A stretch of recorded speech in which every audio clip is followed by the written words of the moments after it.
Next up, our thoughts in a box on the Amazing Art Show.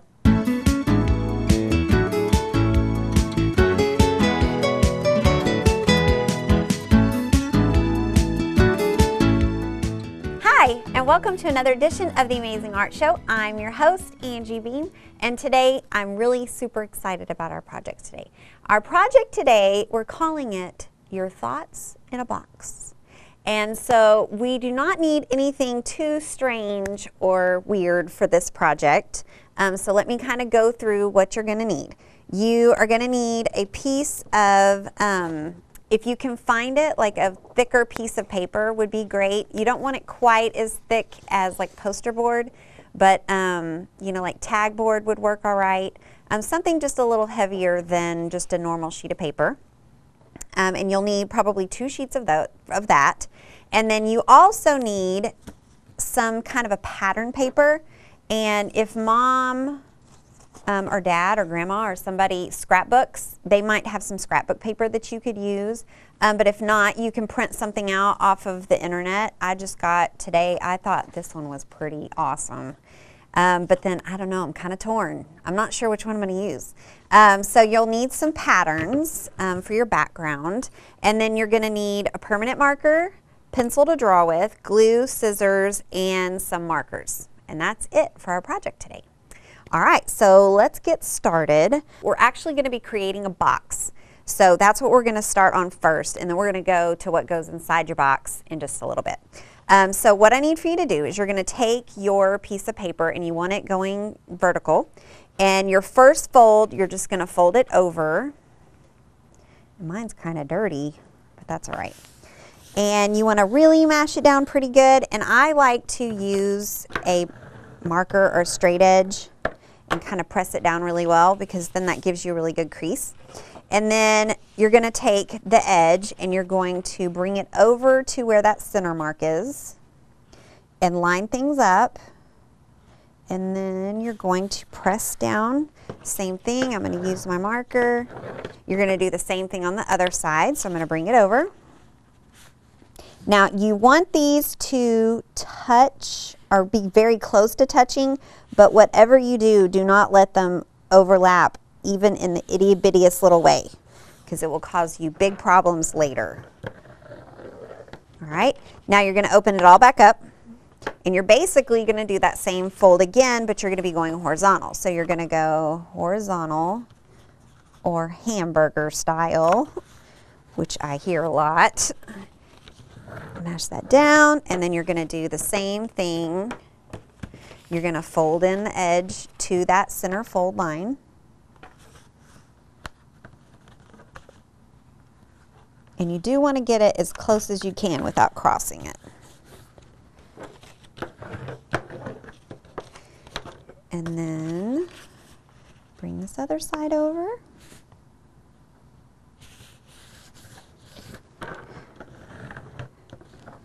Okay, now I want you to have it sitting in front of you where it is going horizontally, and you are going to take, and the best way I could kind of describe it, you've got this first little fold right here. Take your finger or your fingernail and kind of put it on that fold line, and then as you start to fold this over, it just kind of helps you keep things in place.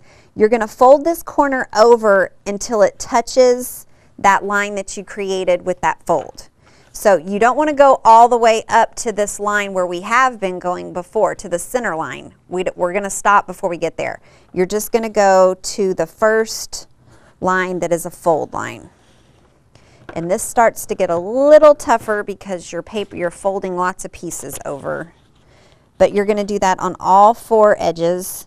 And I don't know why, I just think it kind of helps if you put your finger on that fold right there as you start to do it. I don't know, it just kind of helps me line it up, and it helps it stay where it's supposed to. I don't know. And you're going to do that on all 4 sides, and you got to get it all the way up to that line. Don't go shy of it.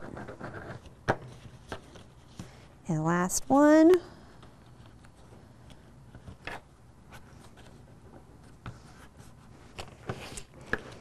And once you get done making this, it like kind of seems tricky at first, but once you get it, You can like make all kinds of boxes. You can make all different sizes. It's pretty cool. All right, so now this is kind of where the magic happens. So you're going to take where the center part is, that little flap, and you're going to basically bend it back over to where the tops of your triangle are. So you're going to just kind of go here, and make sure you get the center going too, and then you're going to fold it back. And then you're going to do the same thing on the other side.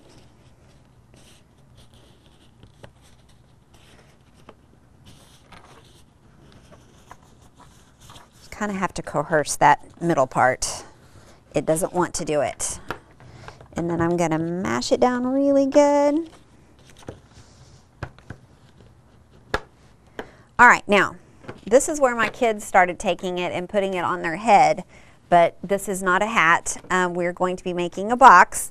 And so the coolest part is you're just going to take it in the center, the two center pieces, and you just pull up. And look, you made your box. So once you have that done, you have to kind of go back with your edges pulled up. And I want you just to kind of go back over those creases again. And you also want to do your corners again. And that kind of helps it to get more into the form of the box that we want. All right, so there we go. We have our box. Your edges will kind of come out just a tad bit, but that's all right. You can actually kind of sit there and work with it and get it to be a little more straight. But we have the basic idea. And if you happen to have used a lighter weight paper, sometimes these little edges seem to kind of want to flap up. So you can actually put a little bit of glue or tape on there. I would recommend glue, and hold that down, and it'll kind of help secure your box a little bit better if you didn't use quite as thick of paper as we did. All right, so we're going to put this to the side. We're going to need it later, but not right now. So on your other piece of tag board, you are going to be doing a self-portrait. Now, in the past, we've done self-portraits, and we really tried to work on making it look really realistic and all that. This is kind of more, a little more cartoony, a little more abstract, so it doesn't have to be quite as serious as like a real, authentic picture of you. So if you'll kind of think about, you know, what that might look like, you do want to hit some of your facial features, so you want to kind of think about how that looks. And you also want to keep in mind the size of your box. So what I like to do is I kind of like to lay my paper on there, and then I kind of look to see, okay, my head probably needs to be, you know, about this big, and we're going to actually do shoulders and a head. We're not doing a neck, which sounds strange, but we're going to kind of simulate one. So we are going to, I just realized my box is small, but that's okay. All right, so I'm going to start off with my shape of my face and kind of sketch it out first. And then, you know, I like to do, even though we're doing it and it's not very realistic, I still like to give myself my little guidelines. So remember that your guidelines, you can do one that goes vertically through the center, and then you're going to come and do a measurement just by kind of eyeballing it. From the top of your head to the bottom of your chin, you want to go about halfway in the middle, and that's going to be where your eyes go. And then you're going to measure from that line that you just made to the chin again, and you're going to go halfway in between again. That's going to be the bottom of your nose. And then you're going to measure from your nose line to your chin about halfway, and that's going to be your mouth. And everybody always goes, that's way too far down. What do you mean? But remember, we've got to get hair and eyebrows and all that kind of stuff in there. So even though it looks bizarre and it looks like it's way too far down, it's really not. So you're doing fine. And then also, this is another thing that kind of blew my kids' minds, is that your, how do I word this? Okay, your eyes. You basically, the width of your eye, that there's the same width kind of in between, so that's a kind of a good measurement. So however big your eye would typically be, that same measurement falls in between your eyes. So it's kind of like, you know, this measurement here and then here, and that kind of helps you balance things out a little bit. For this particular project, I want you to kind of make your eyes a little bit bigger than you normally would. We're going to exaggerate them. And so start off with that football shape. We want a really big wide eye, so draw them pretty big, and remember that this is kind of a cartoon of yourself.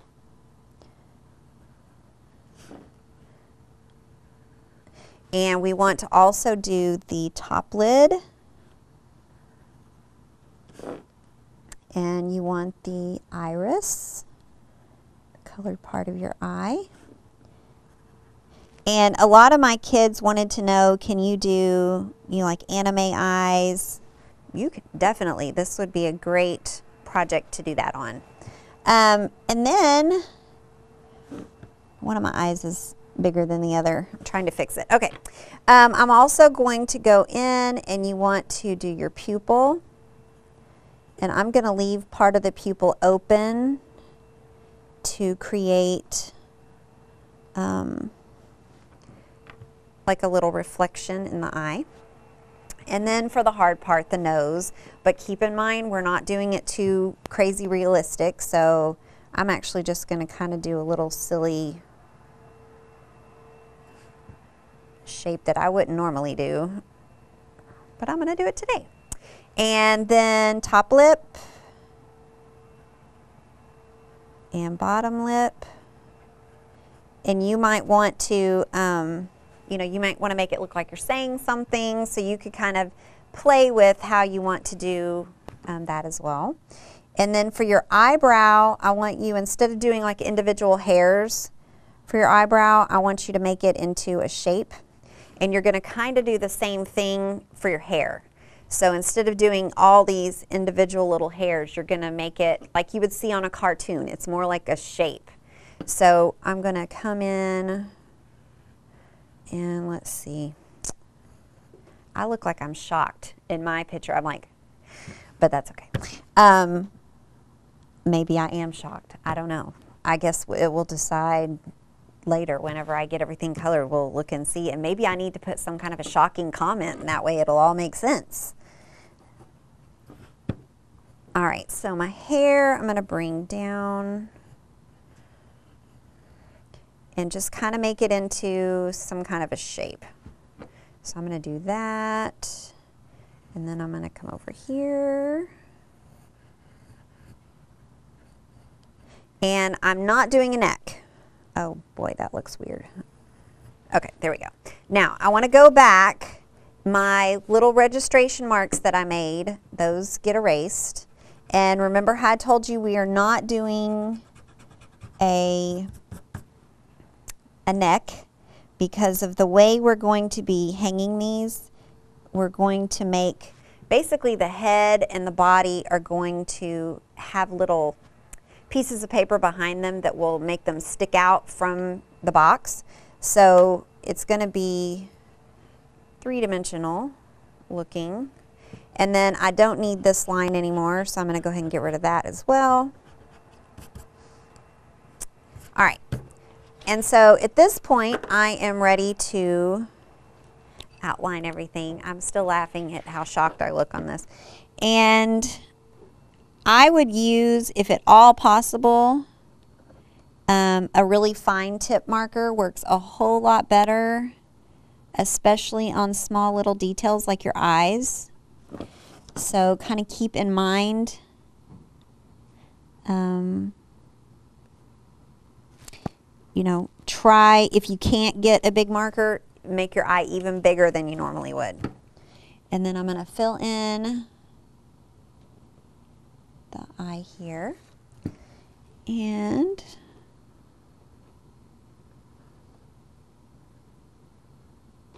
here I added some eyelashes, and that kind of helped.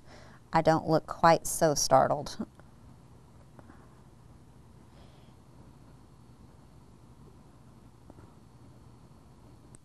I have this look on my face like I do when my alarm doesn't go off in the morning, and then I'm like, oh my gosh, I gotta hurry.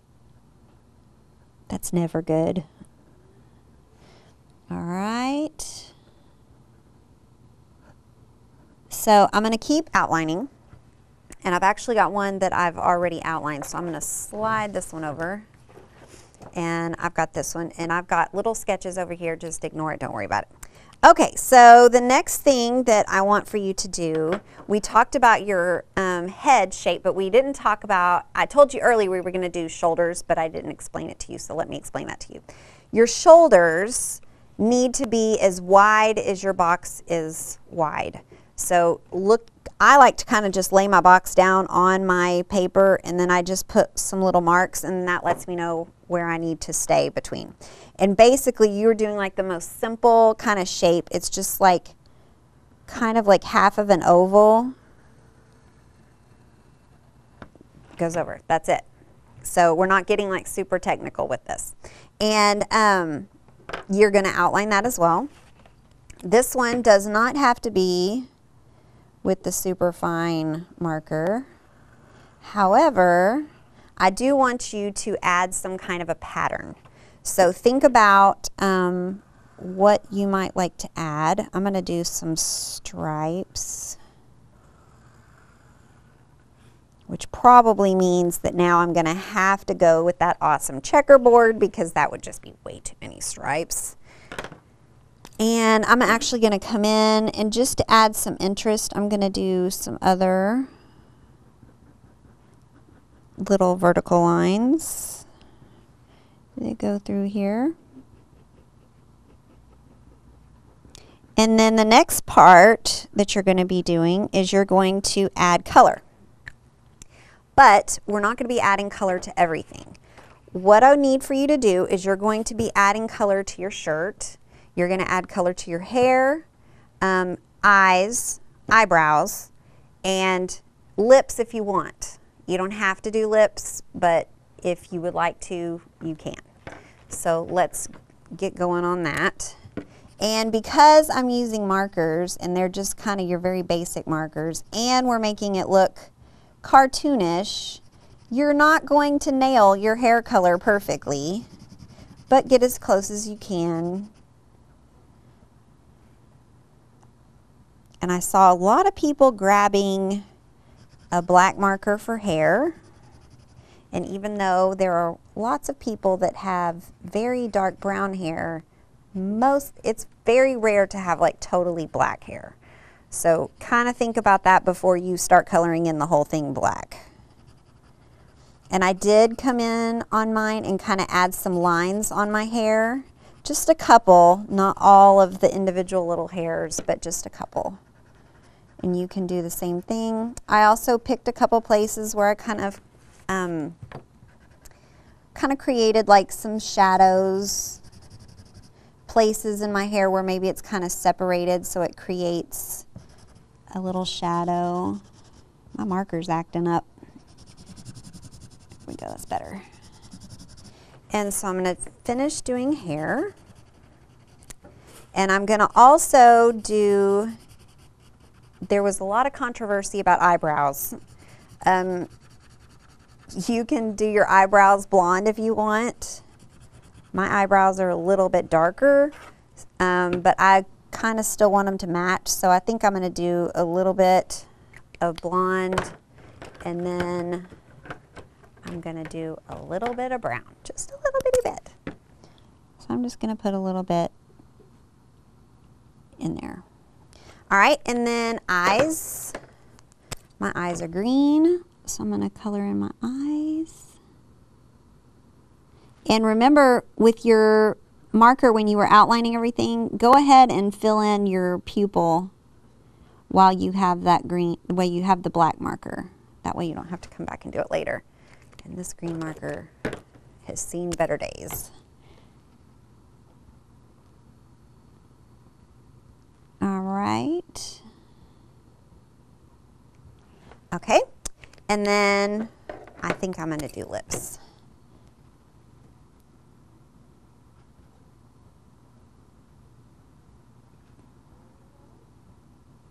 All right, now the next thing, after you get your shirt done, I think I'm going to I'll do my shirt red.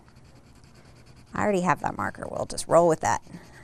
The next thing you're going to be thinking of, at the beginning of the show, I told you that it was, the name of the project was Our Thoughts in a Box.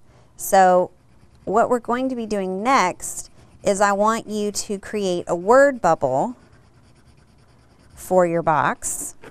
And that word bubble, I want you to think of something that is from your heart and something that you don't mind sharing with people. I mean, I don't want it to be your deepest, darkest secret, but think about something that, you know, maybe other people might not know about you that you might want them to know about you.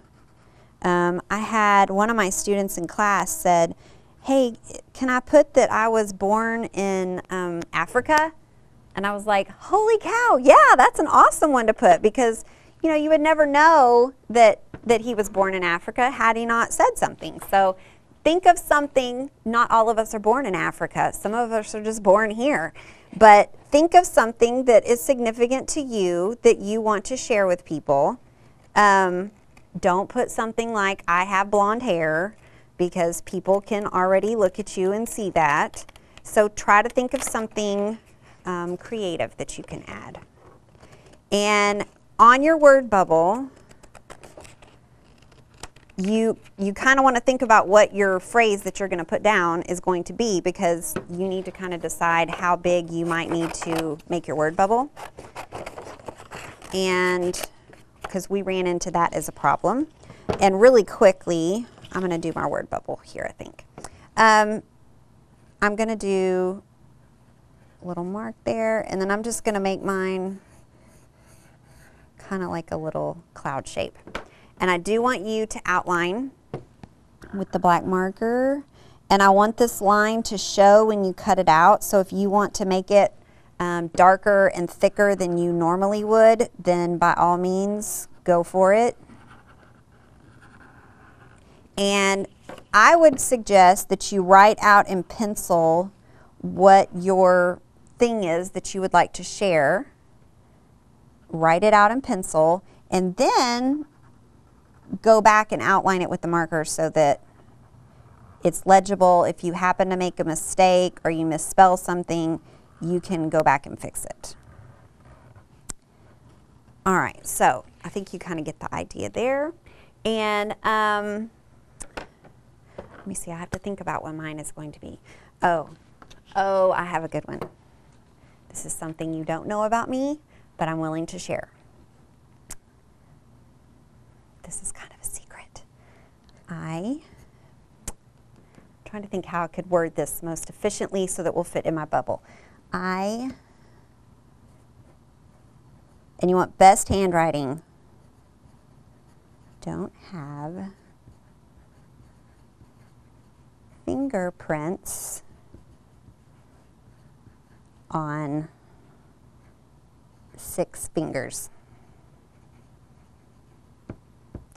That's right. You heard it here. 6 of my fingers do not have fingerprints. Now, everybody is supposed to have fingerprints, and it's a big mystery why I don't. But from fingerprints when I was little, no fingerprints on those 6 fingers, and I still don't. So, very strange, but that is an interesting fact about me.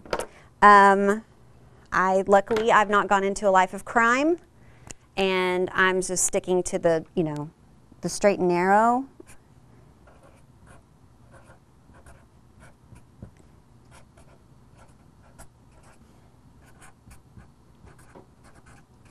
All right, so once you get your phrase that you want to share out, you're going to go ahead and cut that out as well. And while I'm finishing writing out my phrase, why don't we go to the quote for today? Paul Cézanne, who is a French artist and a post-impressionist painter, once said, "A work of art which did not begin in emotion is not art." All right, so we've got our pieces. The next thing that I need for you to do is you're going to get that patterned piece of paper, whichever one you decided to do. That's going to go into the back of your box. So just dot, dot, not a lot, kind of put that back inside there. and let that be kind of sitting and gluing for a second. Then what I need for you to do is you're going to take your scraps, and what I want you to do is, I call them lifts. So you're making like little pieces of cardboard that are going to go back behind. You're going to need 2 of them that are the exact same size, the exact same length, and then you're going to fold them into, like, fold the bottom, fold the top, and then it kind of makes like a little C shape. Okay, so you need 2 of those that are exactly the same size, and then you need 1 that is a little bit thicker, but you also want it to be longer.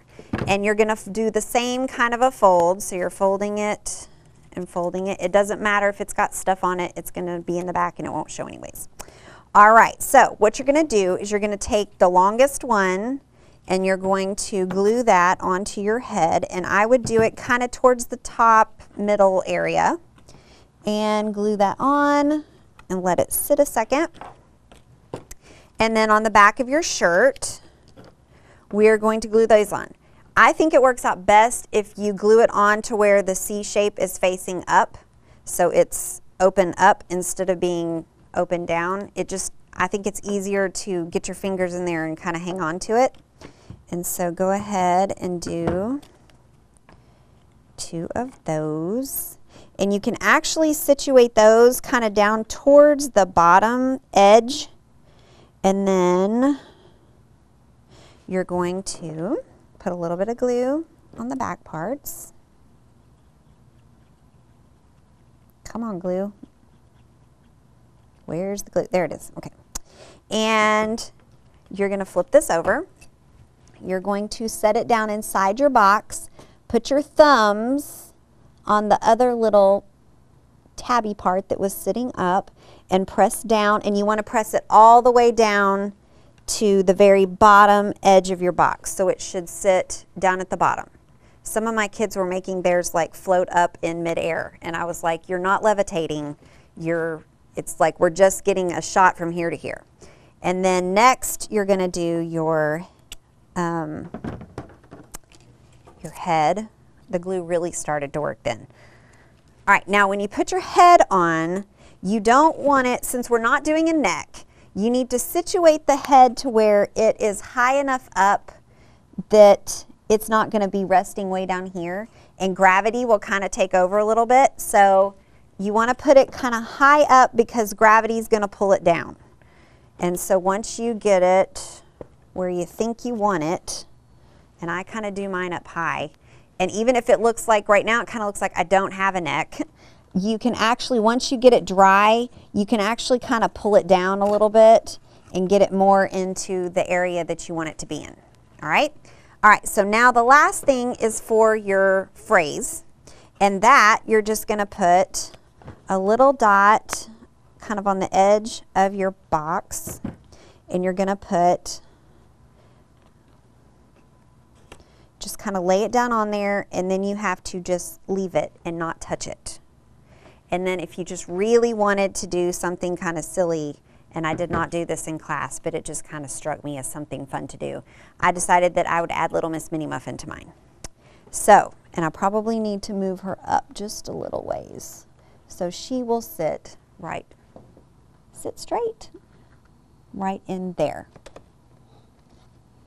And you got to let it dry. Obviously, don't put yours up vertical like this, but I was just trying to show you how it looked. All right, so that wraps us up for today. Thank you so much for joining us. Now go out and make some amazing art.